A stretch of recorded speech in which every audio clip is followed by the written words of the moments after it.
Cabaret Voltaire were a British band from Sheffield. They existed from 1973 to 1994, and then again from 2009 to 2021.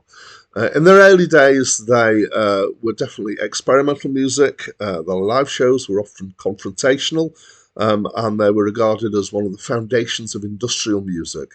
Later, and when I say later, I think that we're kind of talking about into the 80s here. They brought in dance and pop elements into their music. They have released 16 albums. Hi, my name's Dan. So this was the third album by the band, and it's my first encounter with this album. I've heard of Cabaret Voltaire, and I feel like I must have heard some of their songs, but probably on the radio. So possibly stuff that doesn't sound very much like this. So I always thought of Cabaret Voltaire as an 80s pop band, along with kind of putting them along with people like Cutting Crew and Echo and the Bunnymen and people like that. And maybe they were by that stage, but at this stage, they were definitely not pop. So I would describe this as experimental music, definitely.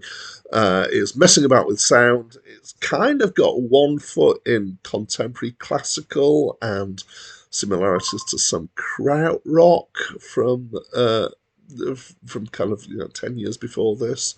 And it's definitely kind of is not something to be thought of as musical in the sense that it doesn't have classic harmonies in it very much, or even rhythmic things. It does have some rhythms at sometimes. It's often quite discordant and jarring, and I found it interesting, but I also found it often irritating and repetitive. So experimental music, there's loads of things that are in this set of albums that I'm listening to that are classed as experimental music in some way or other. And I feel a bit like sometimes that there's kind of like a circle of normality in music. There's all sorts of variations within that. And then when you step out of that and you're having something that's experimental, that stepping out gives you a broader perspective rather than a narrower perspective, or a broader range of things you can do. And so experimental music can go in lots of different directions. And as a general principle, I am very much in favour of experimentation, not just in music, but in all sorts of ways, in arts, etc. But it doesn't necessarily mean that what has been produced is always something that is actually listenable, or a good listening experience. So another thing is that sometimes with experimental music, I feel like they've taken the idea of being different by not being very good at playing their instruments. And the band that instantly comes to mind when I think of that is The Residents. I wouldn't say that this is particularly lacking in skill, but I wouldn't say it's great skill-wise either.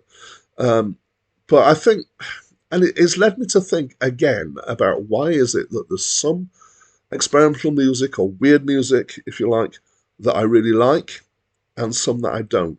And so I used to think that if something was weird and different, I would automatically like it, and I'm absolutely convinced that that's not the case anymore, because there have been so many things that I haven't liked that have been experimental. So what is it? What are the qualities that distinguishes one from another?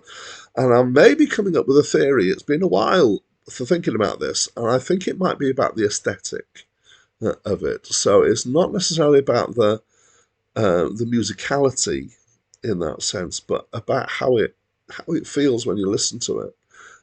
And predominantly, I would say that this album is jarring and therefore, to my mind, irritating.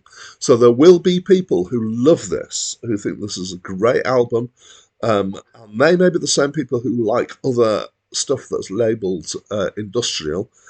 I have to say there is some stuff that would have the label industrial that I would really like, but this not. Okay, so I respect the experimentation of it, but I didn't find it to be a great listen.